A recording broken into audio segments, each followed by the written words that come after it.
Carrasco. Allez, vas-y, pourquoi pas. Vas-y, pourquoi pas. J'ai un scoop pour vous. Penalty sur Ronny Lopez à la 61e. Vous demandez pourquoi on n'est pas revenu sur la VAR, mais la VAR ne fonctionnait pas. Le Colombien qui a pris le dessus, il a réussi son dribble. Falcao, ouais, oui, il est mort. Ce soir, je vais dire tout haut ce que tout le monde pense tout bas. Radio Diagonale, la web radio 100% rouge et blanche. Salut à tous et bienvenue sur Radio Diagonale pour un nouveau débrief, consacré à la 32e journée de Ligue 1 et Monaco qui s'est bien joliment imposé 3-2 sur la pelouse de Rennes, donc qui est un adversaire, solide adversaire dans la course à l'Europe, à la Ligue des Champions, au podium, à tout ce que vous voulez. Et c'était donc 3 points très très importants, c'était presque un match à 6 points selon la formule consacrée, ça fera plaisir à Quentin. Donc voilà, on est avec Patrice et avec Pierre pour parler de cette rencontre. Salut messieurs. Salut. Et du coup, est-ce qu'on est content de cette victoire? On nous voit pas, on fait un débrief à l'ancienne, on n'est pas en vidéo, on est seulement en audio, mais je vois Pierre a sorti son plus beau sweat champion Casimir. C'est pas vrai, je suis tout nu. Il a ouh là là, dis donc. C'est chaud bouillant ce soir. Ouais, attends, on fête pas les victoires n'importe comment. Il y en a pas eu beaucoup cette année. Donc, et donc Monaco qui remonte provisoirement à la 4e place. Du coup, on va attaquer nous les 3 points. Patrice, je te laisse commencer.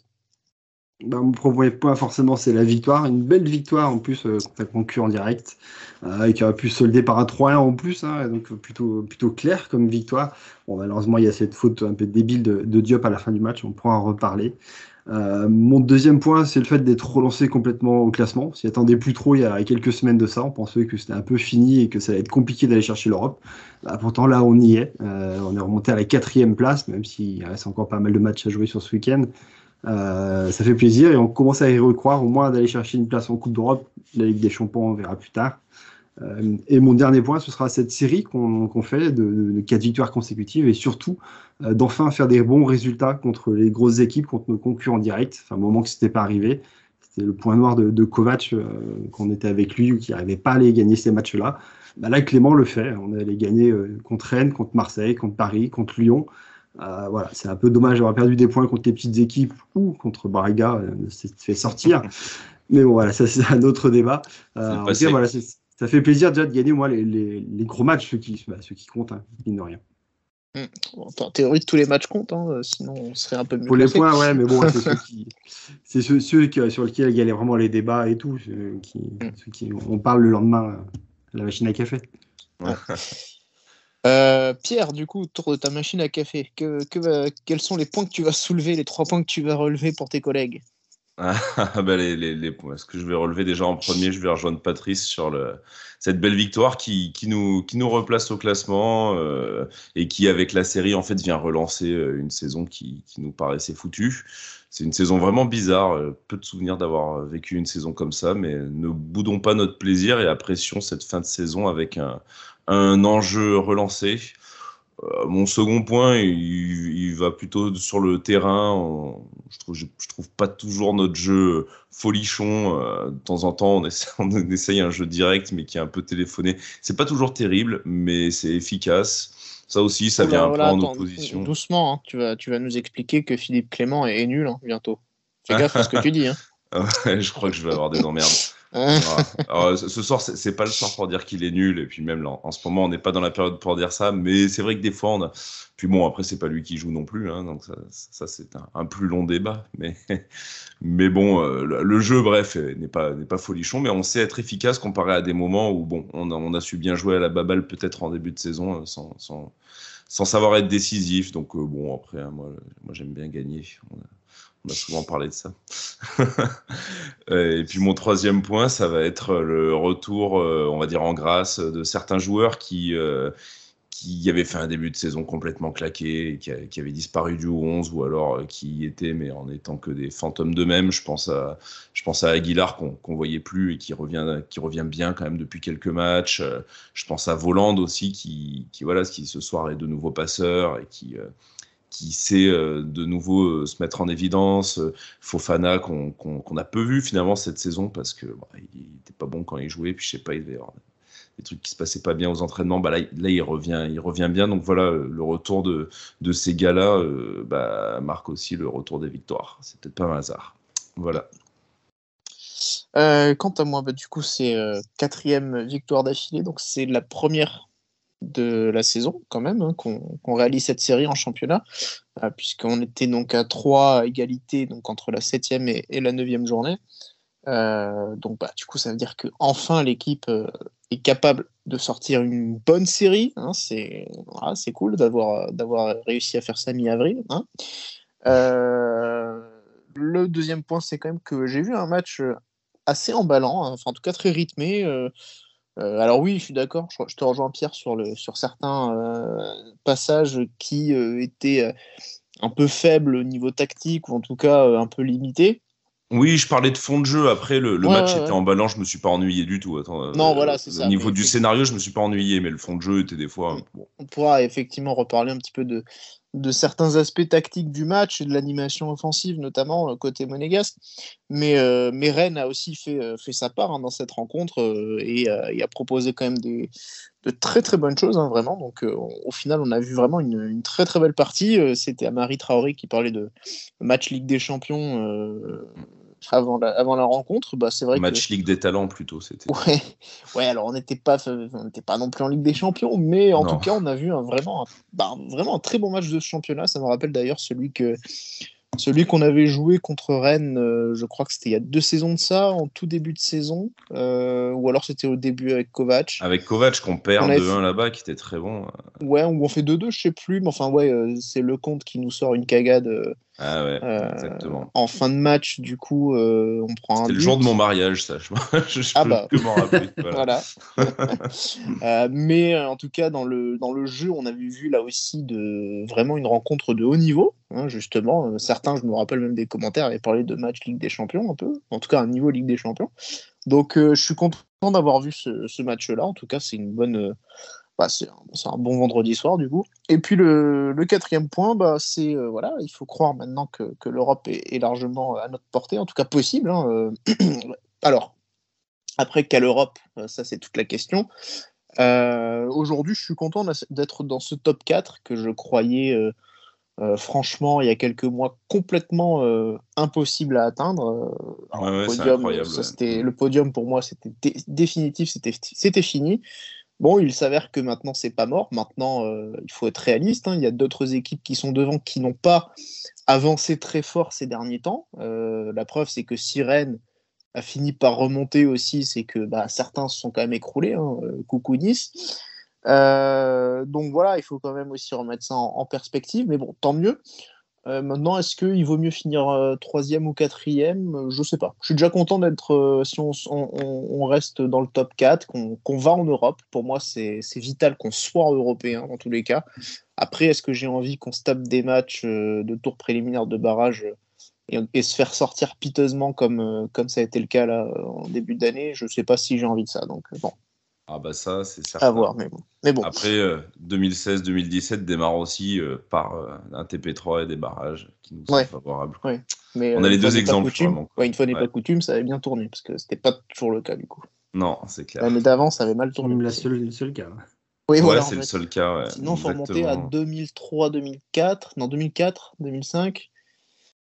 Face à Gorica. Oui, puis c'était pas tout à fait la même formule. À l'époque, tu jouais qu'une fois, hein, c'est ça. Ouais, on avait juste un tour et en plus on savait c'était une formalité parce qu'on savait qu'on allait jouer un mec de Slovénie ou enfin un truc a priori. Voilà, Ça avait rien à voir avec eux maintenant. Ouais, c'est vrai qu'en plus, les dernières fois, à chaque fois qu'on perd le TP3, ça te flingue un peu les mecs pour la saison parce que quand on perd en barrage la saison avec Jardim, là, la première fois où il fait les barrages où on perd, ça nous flingue un peu la saison. Et cette année, c'est un peu pareil. Je pense que ça reste dans les tronches des gars qui rêvaient un peu de Ligue des Champions et qui redescendent sur Terre à aller jouer au fin fond de l'Europe en Ligue Europa. Mais bon, même quand c'est Braga et pas au fin fond de l'Europe, bon, on n'a pas eu les gars non plus. Oh bah oui, souvent oui. Ils ont les yeux plus gros que le ventre, oui, c'est clair. Il y a un peu de ça. En tout cas, la composition, Patrice, on a le sentiment que Kovac, que Clément a... Lapsus révélateur. Que Clément a trouvé une formule. En tout cas, voilà, il a vraiment une ossature, un 11 en ce moment très, très défini. Alors, il y a un changement à peu près par rencontre en ce moment depuis qu'on a enchaîné. Ouais, bon, là, c'était vraiment sans surprise pour moi le 11, on s'y attendait. Comme tu dis, c'est le même que la semaine dernière, avec seulement Boadou qui est sorti du 11 et Voland qui est rentré, ce qui est plutôt normal s'il n'avait pas fait un très bon match. Voland est rentré, a tout de suite mis un but, a fait voir qu'il était bien revenu en jambes, donc ça paraissait logique de le voir à nouveau titulaire sur ce match aussi. Après, non, vraiment le positionnement, que ce soit la tactique sur le terrain ou le choix des hommes, voilà, reste vraiment le même depuis plusieurs matchs, en effet. Côté, on a enchaîné 4 victoires, forcément. On va pas changer ça. Hein. Voilà. Ça va mieux depuis que Jean-Lucas n'est plus là, quoi. Ça, c'est un des petits plaisirs du moment. Mais quand Jean-Lucas joue palier, tout de suite, c'est mieux. Vanderson a l'air quand même largement mieux. Ouais, en tout cas, là, souvent, en plus, ces changements sont aussi faits à cause de problèmes. Hein. Donc, c'était Voland qui était absent. D'un coup, c'était Gelson Martins, voilà, qui a une gêne aux adducteurs. Donc, c'est plus finalement des changements un peu imposés pour Clément. Mais en fin de compte, pour l'instant, la formule a été trouvée et ça a l'air de fonctionner comme ça. Donc, écoutez, espérons que ça se poursuive contre Nice mercredi, au moins. Ouais, c'est vrai que c'est cool, même à ce niveau-là, les remplacements la concurrence marche enfin, quoi. On est en avril et enfin ça marche. T'as un absent et le gars qui le remplace est bon, quoi, et c'est se mettre en évidence. On n'avait pas connu ça cette année. En tout cas, on parlait d'une rencontre emballante, Pierre, justement, et dès le début du match, on va être servi. Hein. Ouais, ça démarre tambour battant, donc c'est nous qui avons la première occasion. Avec un ballon, il me semble que c'est Voland qui est dans la surface, qui reçoit le ballon, il a un petit peu dos au but et il arrive à remettre très intelligemment la balle à Golovin, qui est quand même, c'est un gros danger dans la surface rennaise. Et bon, Golovin, une fois n'est pas coutume, va trop croiser sa frappe. Donc c'était un peu une montagne qui a accouché d'une souris cette occasion. Donc là, on devait être à peu près à la, je dirais première ou deuxième minute, hein, Damien, c'est à peu près ça, il me semble. Et donc du coup, la situation suivante est rennaise. Et pour le coup, eux, ils vont pas se manquer. Et donc du coup, c'est le but, ça part sur le côté, du coup, sur leur côté droit à eux. Ouais, sur un coup franc, hein. C'est un coup de pied arrêté au départ.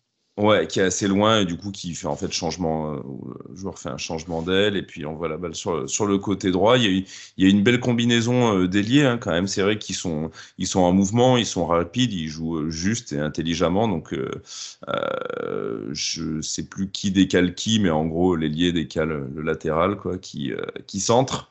Et puis c'est du coup Flavien T qui arrive en pleine course. Au niveau du point de pénalty à peu près, et qui décroise parfaitement sa tête et qui nous met le premier but de ce match. Ouais, c'est le centre de Amari Traoré. Effectivement, tu parlais d'un bon dédoublement. On peut parler aussi de la naïveté oui. de nos joueurs, hein, en l'occurrence Golovin et Caio Henrique qui font exactement la même course derrière, et il n'y en a aucun des deux qui suit vraiment Traoré. Donc, et puis Flavien T qui est oublié aussi au centre. Par Fofana. Par Fofana, non, mais c'est clair qu'on défend pas très bien, mais ils ont le mérite de placer une attaque. Ils sont rapides et ils jouent juste, quoi, à ce moment-là. Et bon. Ouais. Mais Patrice, on va quand même assez vite réagir, hein. On l'a vu, Monaco rentre bien dans le match, Monaco réagit vite. Il y a une première situation de Volante qui tente un lob qui finit au-dessus. Mais voilà, à la 12e minute, on a le petit crack, Vanderson, qui remet les équipes à égalité. Sur un super service de Modric. Il n'y a pas fait un expert cette fois-ci, mais du coup, il fait à peu près la même. Intérieur. C'est à peu près la même chose, parce que c'est vraiment un ballon par-dessus la défense, qui lobe la défense, qui vient vraiment pile poil sur la course de Vanderson, qui court assez vite du coup pour prendre un peu de vitesse le défenseur, juste ce qu'il faut pour mettre un beau point dessus, parce qu'il est quand même assez excentré et loin de la cage pour tromper le gardien, quoi. Il met un pointu, j'avais pas fait attention à ce détail. Si, on me l'a fait remarquer. Quoi, il met un pointu, mais après, vu la distance, ça paraît assez logique, hein, s'il veut mettre de la force pour. Bah ouais, c'est très bien. Dans son élan et dans sa course, quoi, pour la mettre loin du gardien, c'est pas plus mal, quoi. Après, j'ai pas eu le ralenti exact pour aller vérifier, quoi.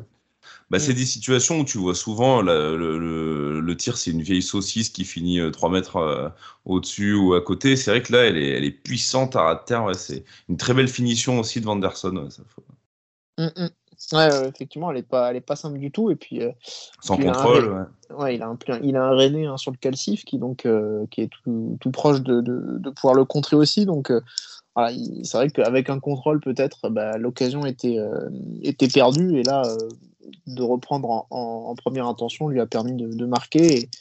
Et peut-être un peu heureux aussi, je sais pas, parce qu'effectivement, c'est peut-être un geste pas forcément facile à maîtriser. Il y a peut-être une chance sur deux que ça finisse au-dessus.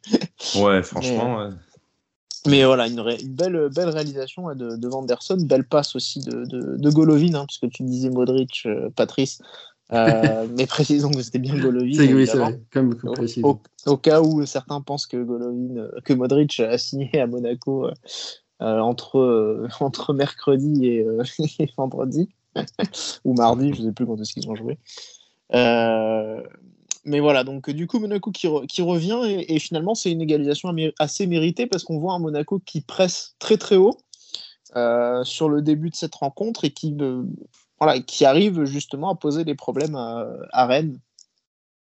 Ouais, c'est vrai qu'on arrive à faire des récupérations assez hautes. Bon, après on bonifie rarement nos récupérations, mais on les enquiquine un peu dans la construction de leur jeu. Ouais. Après, par contre, Patrice, à partir de la demi-heure de jeu, j'ai trouvé qu'on avait beaucoup plus de mal, par contre, à remonter le bloc. Non, c'est l'inverse, c'est Rennes qui nous presse très très haut là. Ouais, et justement, nous, notre pressing, on a beaucoup plus de mal à le faire quand Rennes fait tourner un petit peu le ballon. Donc là, on est un peu acculé et pourtant, on va quand même ne pas trop concéder d'occasion.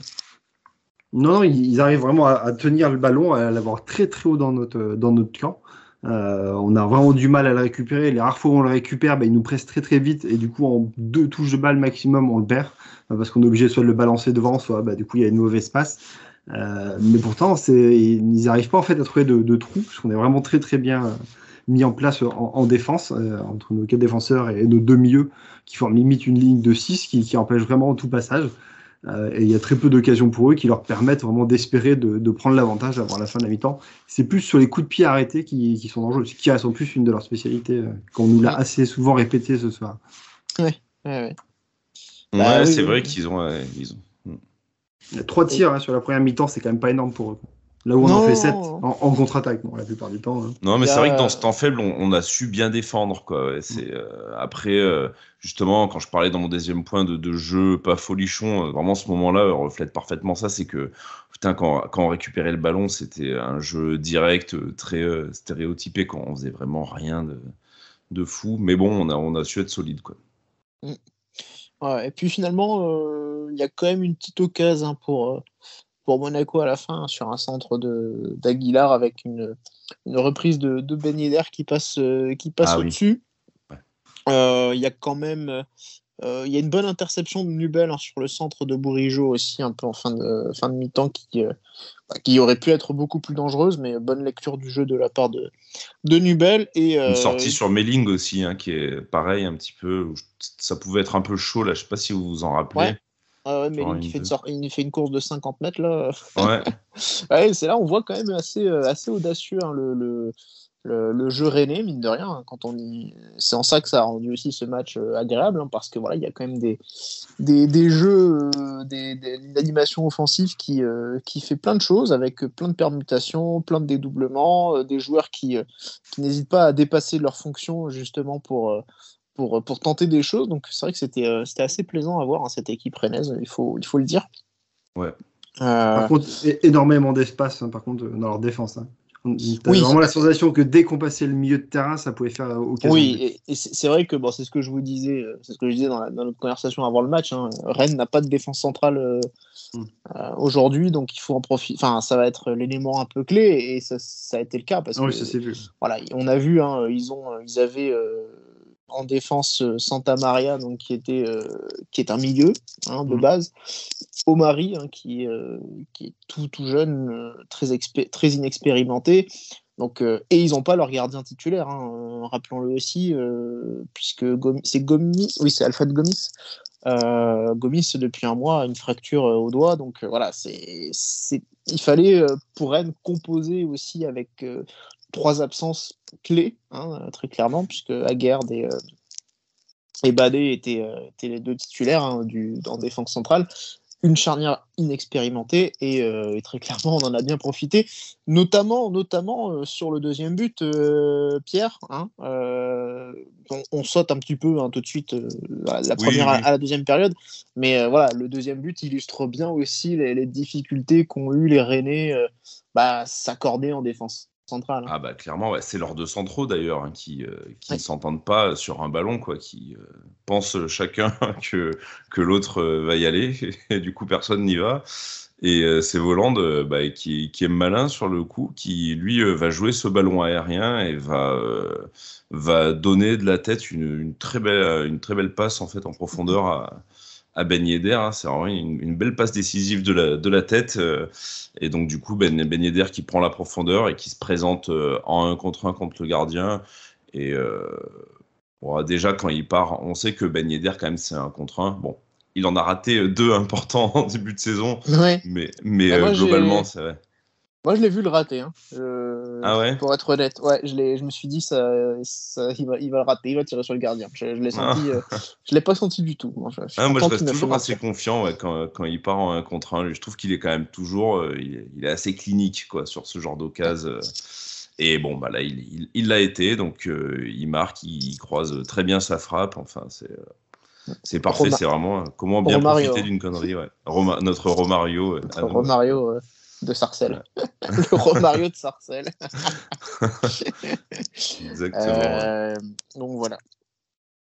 Monaco mène 2-1, Patrice, et derrière on sent qu'on continue de faire mal en contre. Alors le rythme est quand même pas mal retombé par rapport à la première période. On sent que c'est un petit peu que Rennes en fait un petit peu moins, que Monaco aussi quelque part et va un peu plus placer des contres. Et pourtant après le deuxième but, on sent qu'on a la place pour en mettre un troisième.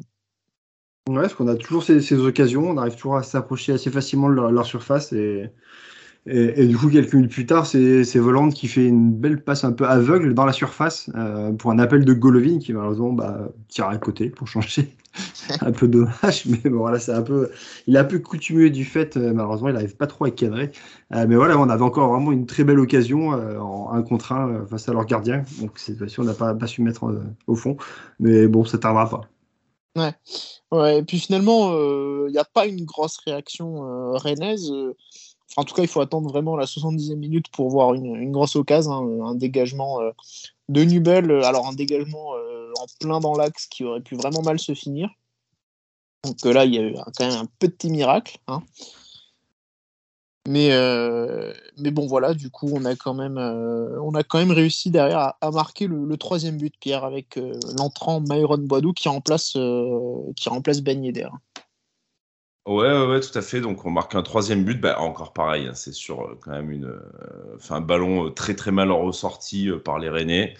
Donc, Tchouaméni qui est déjà de base un bon récupérateur, il n'a pas besoin de ça pour pour profiter, pour avoir une occasion. Donc il récupère la balle, c'est quasiment à l'entrée de la surface rennaise. Il la donne à Vanderson, il me semble, directement à Vanderson, qui centre au cordeau pour Boadou, qui la reprend. C'est un peu un but d'école qui marche très bien. Donc c'est top, belle finition. On mène 3-1. Boadou qui rentre et qui assume son rôle de joker, un peu comme à Metz. Tout est bien.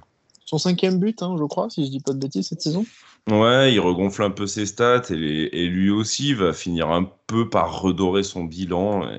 On verra en fin de saison ce qu'on dit de lui, quoi. Mais bon. Enfin, après, 5 buts, c'est le même total que Wilson Isidore. Hein, donc. Ouais, en 3 matchs. Non, mais il faudrait aller retrouver les stats de Jovetic l'an dernier, même si l'impact sur le jeu n'était pas du tout le même. Mais tu vois, tu vas te rapprocher de ce que peut faire un attaquant remplaçant. Enfin, laissons finir la saison, quoi. Disons qu'on l'a peut-être enterré trop vite, ce mec, quoi. Wow, sans dire qu'on l'a enterré, on peut quand même dire qu'il a été mauvais, hein, jusqu'à présent. Hein, ça va. Ouais, pas non plus, oui. On a le droit d'être aussi honnête sur la qualité des prestations. Hein. Ah, clairement, oui, tout à fait, ouais. Faut pas se cacher non plus. Enfin, je veux dire, qu'on puisse trouver des circonstances atténuantes, c'est une chose, mais enfin, si le gars est pas bon, il est pas bon non plus. Hein, oui, pour ce qui est de ses performances qu'il a faites, oui, ça c'était l'objectivité. Après, c'est quoi en faire, tu vois. Si le mec continue de marquer comme ça, là, d'ici la fin de saison, il y a eu un moment dans la saison où on se disait, bon, ça dégage l'an prochain parce que c'est pas possible. Bon, là, peut-être que ce sera un tout autre jugement, quoi. C'est à ce niveau-là. Bien sûr, sur les matchs qu'il a fait, on va pas revenir dessus. C'était mauvais, quoi. Voilà. Du coup, c'est le 28e but, hein, je crois, inscrit par un remplaçant depuis 2 saisons. Puisque à chaque fois il y en a un, donc on incrémente la liste. Hein. On était à 26 avant 3, donc avec Folland ça fait 27, et avec Boadou ça fait 28. Voilà. Donc les remplaçants qui continuent toujours d'apporter, de faire de la différence à Monaco, et encore plus ces dernières semaines. C'est le 2e but du coup, je crois, pour Boadou en sortie de banc. C'est après Metz, c'est ça. Après Metz, voilà. Du coup. Ouais. Donc tant mieux, il met son temps de jeu à profit. Et puis Ben Yedder, du coup, qui avait marqué son 19e but, je me disais cool, Martin Terrier dans le rétro. Et non, Patrice, et non, parce que malheureusement Sofiane Diop va commettre l'irréparable dans la surface. L'autre remplaçant qui fait la diff. Ouais, celui-là, il a fait la diff, mais pas dans le bon sens. Non, surtout que son entrée en jeu, elle est déjà pas très bonne en soi. On l'a déjà pas beaucoup vu, il a des pertes de balles, et là, du coup, il fait une faute. On se demande même pourquoi il l'a fait, quoi. Du coup, il a une course croisée avec, je sais même plus qui est l'attaquant. C'est qui rentre dans la surface, qui bouscule, justement? Si vous l'avez ou pas? C'est pas non, c'est pas le croate. Majeur. Je sais plus. En tout cas, voilà, il y a un ballon qui est en profondeur, et du coup, il croise la course avec l'attaquant rennais, et du coup, le bouscule clairement et l'empêche d'aller chercher le ballon en mettant un coup d'épaule, simplement. Et c'est un penalty. Et il y a un penalty, on a rien à dire là-dessus. Et bon, on est à ce moment-là, à la 91e, on se dit, voilà, le temps que le penalty soit tiré et tout, derrière, on va se choper 2 à 3 minutes de feu avec Rennes, mais du coup, non. Stéphanie Frappard avait décidé que à la 93e et 30 secondes, elle va siffler. Ouais, elle avait son bus à prendre, je pense. Pour notre plus grand bonheur, là, je t'avoue, je m'attendais vraiment qu'on joue jusqu'à la 95e. Ouais, on en parlait un peu pendant le match. J'aurais hurlé côté Rennes.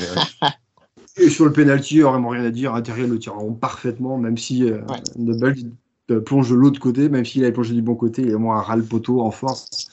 Oui, c'est un péno bien tiré, c'est clair. Ouais. Et du coup, voilà. Heureusement, on s'est épargné 1 minute 30 de suspense ou de stress en plus. Hein, on ne sait jamais. C'est toujours bon à prendre. Hein, c'est toujours de l'espérance de vie que l'on gagne. Donc voilà, Monaco qui s'impose 3-2, une belle victoire, un bon match, on l'a dit, et on va passer un bon week-end. Hein, donc c'est bien pour nous, hein, c'est ce qu'il faut retenir. On va aussi évoquer quand même les tops et les flops. Alors du coup, on a quand même des petits flops, même s'il n'y a rien de trop catastrophique, mais on en a quand même noté quelques-uns. Mais on va évidemment commencer par les tops. Messieurs, Patrice, Pierre, je crois que vous avez plus ou moins choisi le même. Hein. Non. Ouais, exactement. Ouais. Ah non Non. Ah, Non, toi. Alors, vas-y, Pierre, commence. Ouais, moi j'ai choisi Vanderson comme top. Ah bah si, pardon. Ouais, Si. c'est ce qui me semblait, ouais. J'avais raison. Ah, ok. Ouais, bon en plusieurs points. Moi j'ai trouvé, bon alors il est buteur et son but, on en a parlé, et c'est un but qui est pas facile à mettre. On sait qu'il a cette qualité quand même de frappe à Montpellier. Il met un joli but un peu comme ça. Il a cette capacité quand même à avoir une bonne frappe de balle. Il est passeur sur le but de Boidou. Donc ça aussi, ça vient s'ajouter à ses stats. Et puis dans l'attitude, dans son couloir, j'aime bien. Il amène une dose d'agressivité qui nous a souvent manqué cette année, quoi. Bon, il a pris son jaune du coup aussi parce qu'il a ce côté peut-être un peu latino, être un peu chaud bouillant des fois pour pas grand-chose, mais ça fait du bien, quoi. Donc c'est mon top de loin pour toutes ces raisons. Patrice. Ouais, je rajouterais que du coup, on nous l'a vendu comme un latéral, parce qu'à la base, il arrive comme latéral, et du coup, on voit clairement que c'est vraiment un ailier, et c'est ce qui nous manquait, ça tombe vraiment parfaitement bien, quoi. Parce qu'on pleurait justement de ne pas avoir d'ailier, d'avoir que Gelson dans ce rôle-là. Et donc, du coup, c'est vraiment un joueur très offensif. Il a même un rôle vraiment très particulier, parce qu'en phase défensive, il est vraiment sur le côté à aider Aguilar à défendre. Mais dès qu'on a le ballon, il attaque ensemble, en fait. Il est entre Voland et Ben Yedder, il est au centre du terrain, quoi. C'est pas que sur ce match-ci, hein. On l'a déjà remarqué sur d'autres matchs, donc c'est vraiment une tactique assez particulière. Mais en fait, il fait vraiment de très très bons appels, il combine très bien devant, donc pour moi, c'est la recrue de la saison, en fait. C'est vraiment une bonne pioche, ouais. Et c'est pas évident, parce que c'est arrivé déjà en milieu de saison, c'est pas évident. Et surtout que lui, Brésil, ça fait 1 an qu'il joue, s'il est juste sur le championnat brésilien, et donc du coup, pendant 1 an civil, il joue, et il renchaîne avec tout derrière, sans réelle pause. Donc physiquement, c'est pas non plus évident, quoi. Donc c'est vraiment très bonne pioche, et très bon match de sa part aussi. C'est ça, c'est ce que j'avais aussi noté. Il fait des. Alors, je trouve quand même qu'il y a eu pas mal de creux dans son match, hein, quand même, entre la première et la deuxième période. Ça n'a pas été un niveau constant, mais je suis d'accord, effectivement, je l'ai vu aussi faire des appels plein axe, comme un avant-centre. C'était assez étrange. Par contre, c'est sur le repli défensif où je suis un peu plus. Je trouve qu'avec Fofana, ils se sont pas mal gênés par moments au centre. Justement, je trouve qu'il n'était pas forcément toujours bien sur le côté, sur les replis. Il venait un peu dans la zone de Fofana, et il y a des moments où ils se sont un petit peu gênés. J'ai l'impression que peut-être quand les Rennais ont un peu fait utiliser des placements de fonction qui sont un peu sortis de leur zone, certains joueurs. J'ai l'impression que lui a eu un petit peu de mal quand même à se positionner par moment. Mais voilà. Mais quant à moi, donc j'ai choisi Kevin Volland. Donc Kevin Volland qui malheureusement n'a pas marqué ce soir, mais qui a eu les occasions il a réussi à se mettre en position aussi à plusieurs reprises. Il a délivré une passe décisive déjà. Il a délivré 2 passes qui auraient pu être décisives si Golovin s'était montré plus adroit devant le but. Donc très clairement, il a été dangereux vraiment pendant toute cette rencontre. Donc on parlait de son état de santé, hein, pas mal depuis cette semaine, notamment même la semaine dernière, le fait qu'il a eu une infiltration pour soigner un peu sa douleur à la cheville. Donc clairement, il a l'air de revivre depuis cette infiltration. Attention à pas trop en faire non plus, hein. On a vu ce que l'excès ce que ça pouvait causer aussi, en tout cas si on regarde l'exemple de Bruno Rodriguez, hein. Mais en tout cas, voilà, visiblement ça l'a libéré, hein, ce traitement. Et clairement, on a vu un Volland qu'on n'a pas beaucoup vu, hein, cette saison, en tout cas dans l'intensité qu'il a été capable de mettre, dans la façon qu'il a eu de combiner aussi dans les petits espaces. Donc je trouve un vrai bon match de Kevin Volland. Ouais, moi j'ai beaucoup aimé aussi, ouais, je trouvais, ouais. Donc voilà. Les flops maintenant. Du coup, alors, je crois qu'on est tous plus ou moins d'accord. Je suis Patrice, t'as mis qui déjà ? Ouais, non, pareil que vous deux. Ah bon, d'accord. C'était Caio Henrique alors. Exactement. Ouais, voilà, exactement. Ouais. Qui veut en parler, Caio ? Ouais, bah, je dirais que c'est un petit flop. Il n'a pas fait un match catastrophique, mais c'est peut-être celui qu'on a senti le plus en difficulté sur son côté. Alors, défensivement, il a eu du mal à s'imposer physiquement. Sur le but rennais, il est un petit peu fautif. Tu en as parlé quand même, Damien. Bon, même si les Rennais jouent bien le coup, c'est vrai qu'il défend un peu naïvement avec Golovin. Et il y a quelques moments où il s'est vraiment fait bouger quoi, derrière. Et je trouve qu'offensivement, il a pas su bonifier les ballons qu'il a eu dans son couloir. Il a pas délivré de bons centres. Il n'a pas fait les bons choix. Donc bon, c'était un match plutôt mais sans que ce soit donc catastrophique non plus quoi. Ouais, je suis d'accord.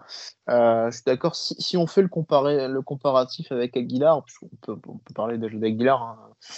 Ouais. Mais si on fait le comparatif avec Aguilar, je trouve qu'Aguilar n'a pas forcément non plus été plus décisif offensivement, mais au moins défensivement, il a mieux géré les situations, je trouve, que Caillot, qui a été un peu, Oui, qui a un plus peu costaud souffert en en défense. première contre Terrier. Hein, ouais. Exactement. Ouais. Il a beaucoup mieux assuré derrière Aguilar, j'ai trouvé. Sinon, on aurait. Alors, il y en a un qui voulait mettre Diop quand même pour ces 10 minutes. Ouais. Non, Franchement, c'est pas un flop, mais bon, c'est vrai qu'il déjà, il joue plus beaucoup et à chaque fois qu'il joue ces temps-ci, je trouve pas que ce soit vraiment exceptionnel. Donc il y a un peu d'inquiétude, c'est plus pour ça, quoi. Il y a une inquiétude à son sujet, quoi, qui revient, parce qu'on a quand même besoin de lui, hein, parce que non plus Golovin n'est pas éternel, hein, on le sait. Oui, puis j'ai quand même envie de citer Golovin hein, dans les flops. Alors, en tout cas, les petits flops, je trouve que. Ouais, je sais pas ce que vous en pensez. Enfin, les deux ratés quand même devant le but, ceux-là, ils font bien chier quand même. Hein. C'est pas son fort la finition, ça on le sait bien. Il en a vendangé des occasions depuis qu'il est chez nous. Ouais, mais après, aussi quand même. Ouais. Bah, il a fait des. Ouais, je sais pas, j'ai des souvenirs. Je me rappelle Marseille là, sous Thierry Henry là, à Marseille où il rate un truc comme ça, incroyable.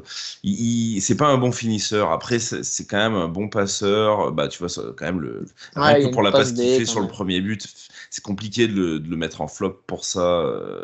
Ouais. Je sais pas. Ouais, c'est toujours difficile ce joueur quoi. J'ai du mal à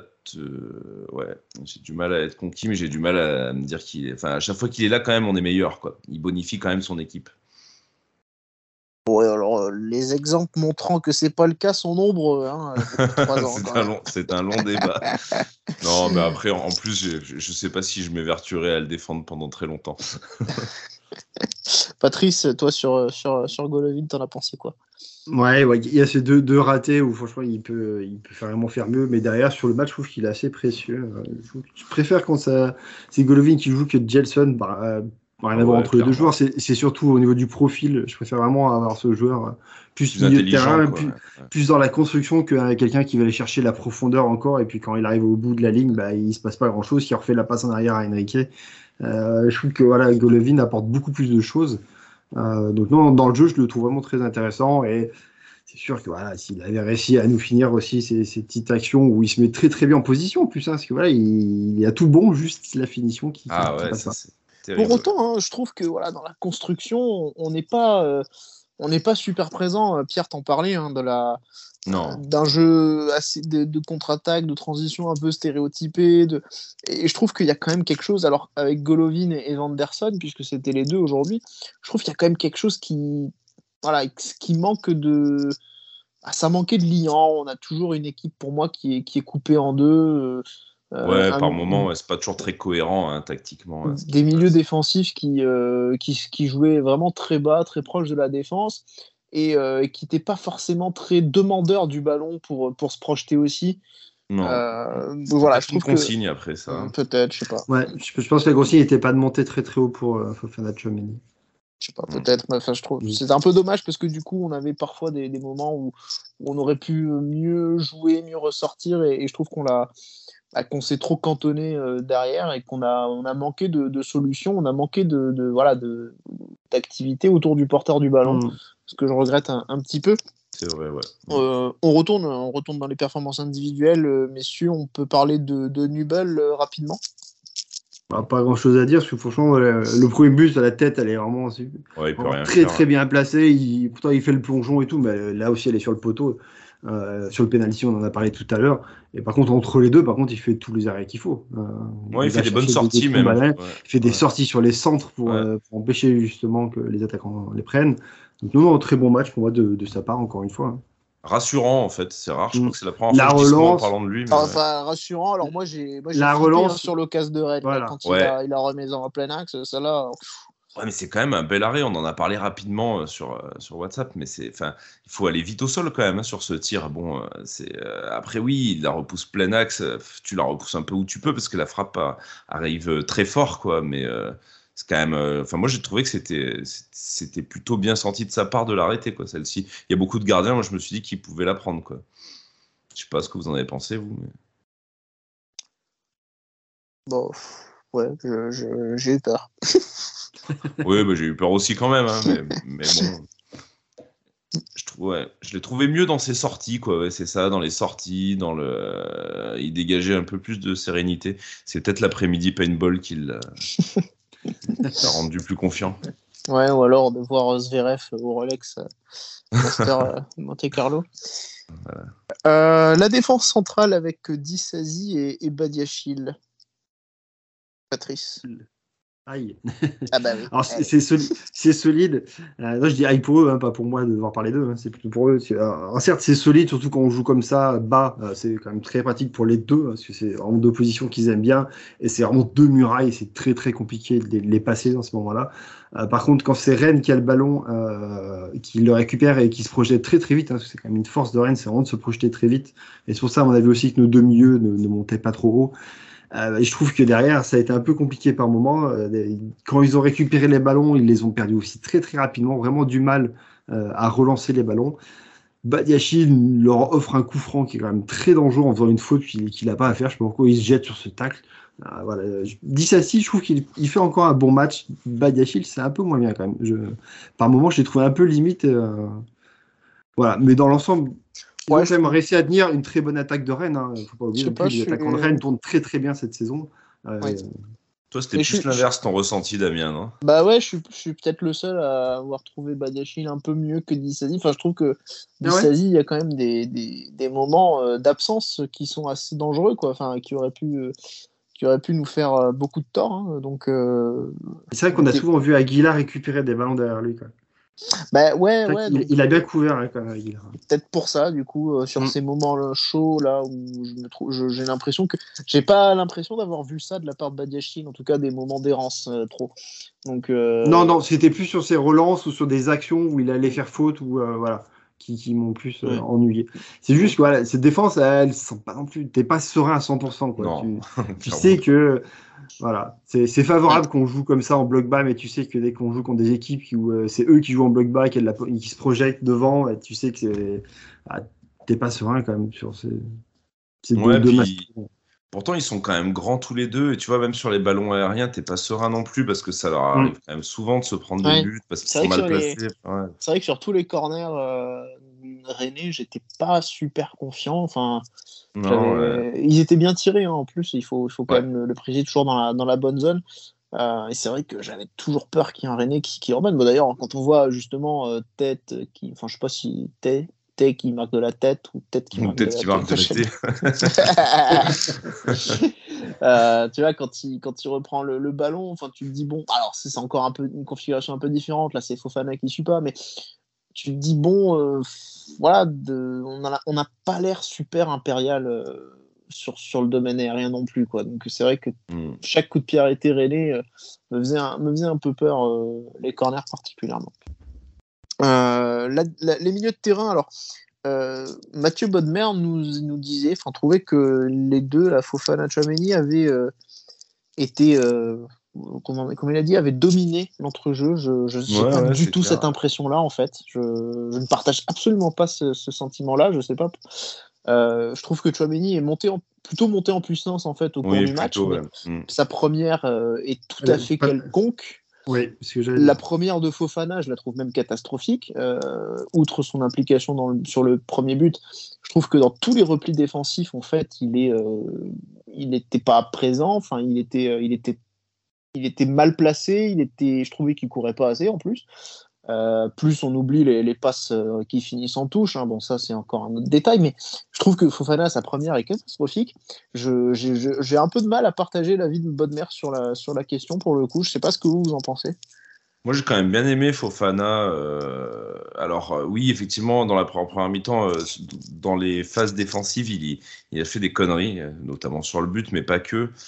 J'aimais bien il a fait quelques récupérations hautes bien senties, notamment je crois que sur l'occasion de Volland, je crois que c'est lui qui récupère et qui lance Volland dans la profondeur, il me semble, à reconfirmer, mais tu vois, il y avait quelques placements que j'ai trouvé que c'était pas mal. Il avait cette volonté d'aller récupérer le ballon assez haut, là où on voyait peut-être un peu moins Tchouaméni.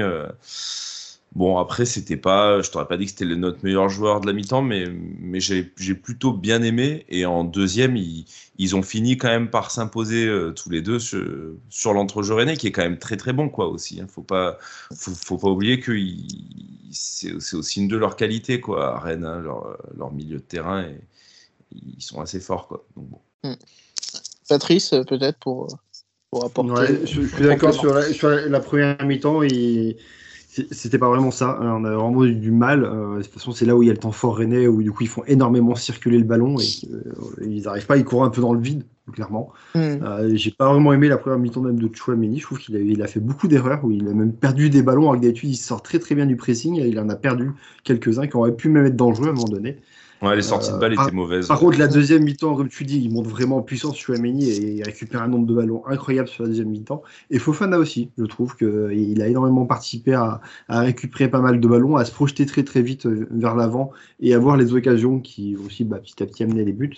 Donc, je pense que Bonnemer, il a plus le souvenir de cette deuxième mi-temps où du coup les Rennais ont énormément de mal à approcher et à se créer des occasions parce que nos milieux de terrain récupèrent énormément. Ouais. Je suis en train de regarder, je ne sais pas si vous avez les chiffres, les statistiques sur le match. Je suis en train de regarder un petit peu, d'essayer de voir si je trouve le nombre de ballons récupérés. J'ai pas ça. Ouais. Côté monégasque et côté.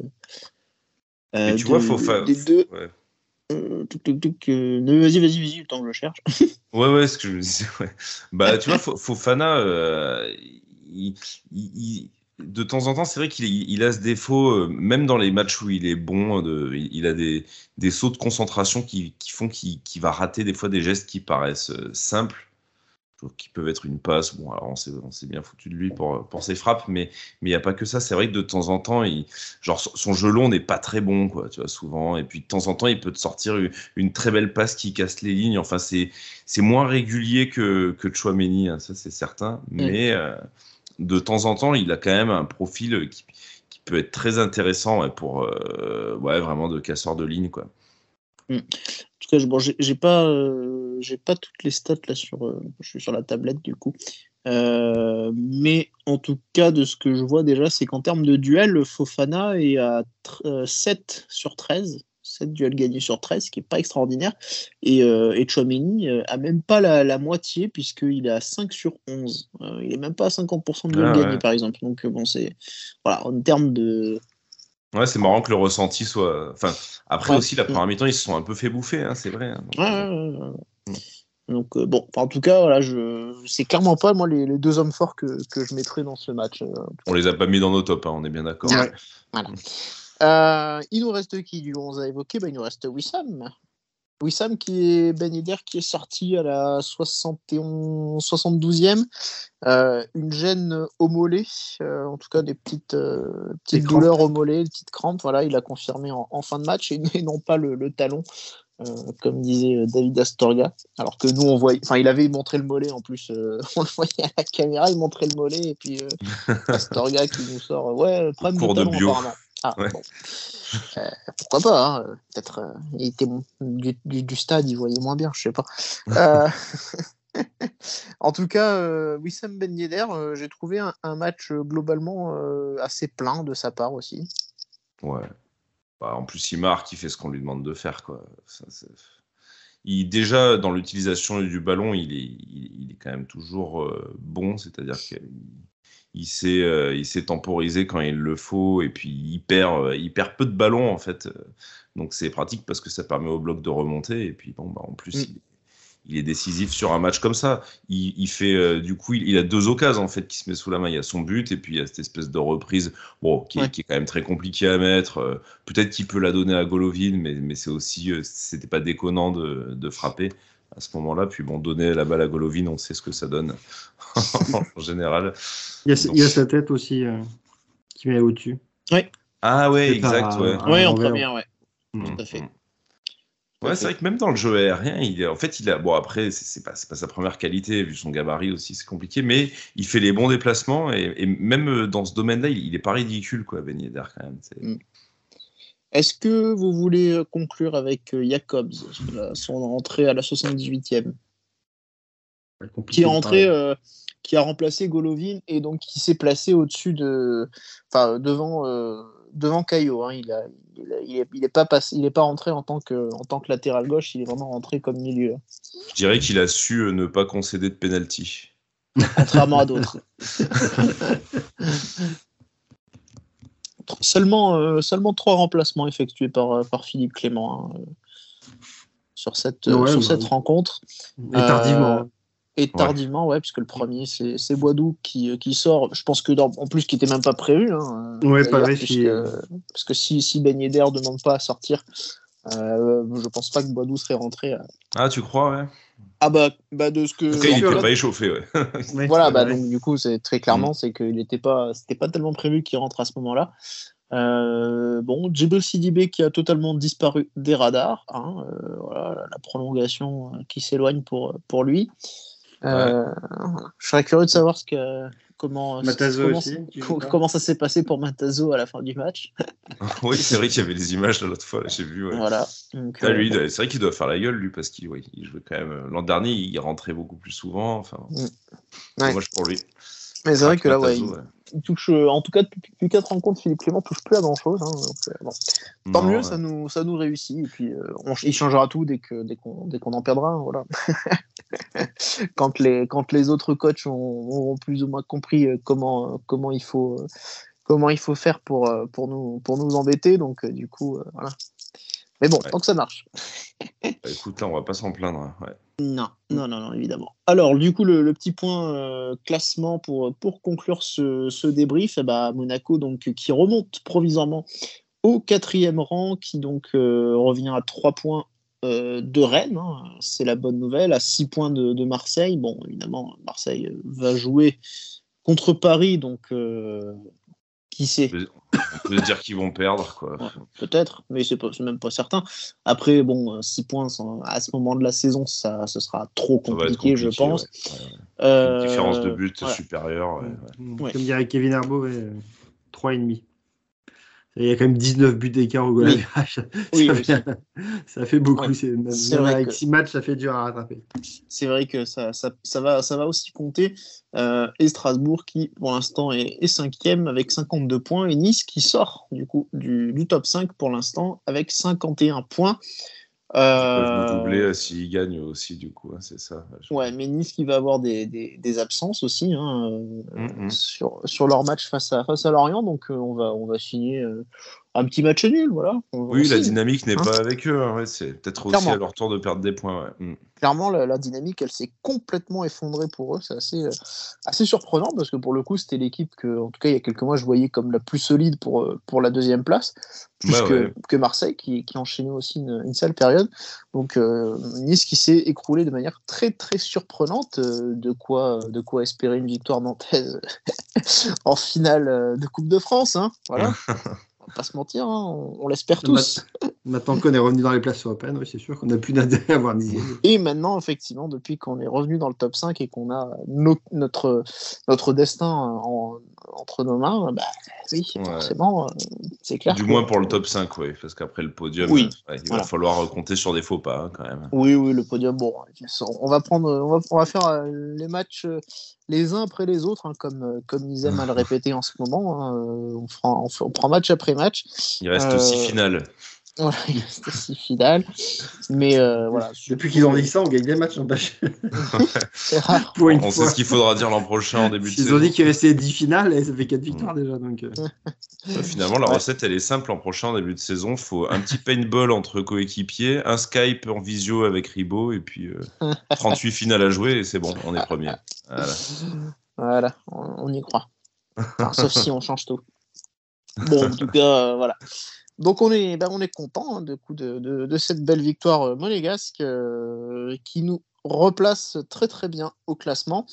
Merci du coup Patrice et merci Pierre pour votre participation.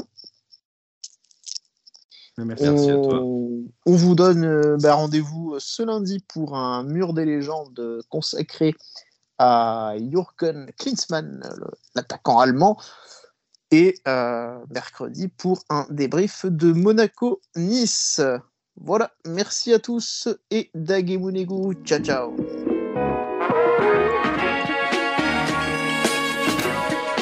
Et bisous.